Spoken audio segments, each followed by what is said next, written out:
Jeg vil snakke lidt om Berlinmuren, og Berlinmuren handlede om delingen af Tyskland efter 2. verdenskrig, og de ligesom spændinger, som opstod mellem øst og vest under den kolde krig. Og efter Tysklands nederlag efter 2. verdenskrig i 1945, blev landet opdelt i 4 forskellige besættelseszoner. Den var kontrolleret af USA, Storbritannien, Frankrig og Sovjetunionen.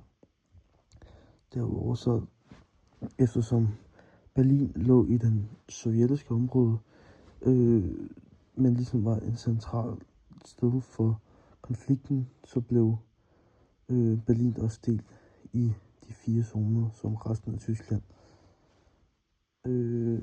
Og det vestlige Tyskland var ligesom, de havde den her demokratiske og kapitalistiske ideologi, mens man i Østtyskland, som var styret af Sovjetunionen, havde den her meget kommunistiske ideologi, og der var mange østtyskere, som valgte eller forsøgte at flygte til Vesten for at opnå bedre levevilkår og få mere frihed, og derfor blev Berlinmuren blandt andet bygget. Og vi er i perioden fra den kolde krig, som varede fra ca. 45 til 91, og Berlinmuren den blev opført den 13. august 1961, og blev så revet ned, eller officielt, officielt, hvad siger man, fjernet den 9. november 1989. Og det der ligesom er konflikten, det var det, som jeg også nævnte tidligere.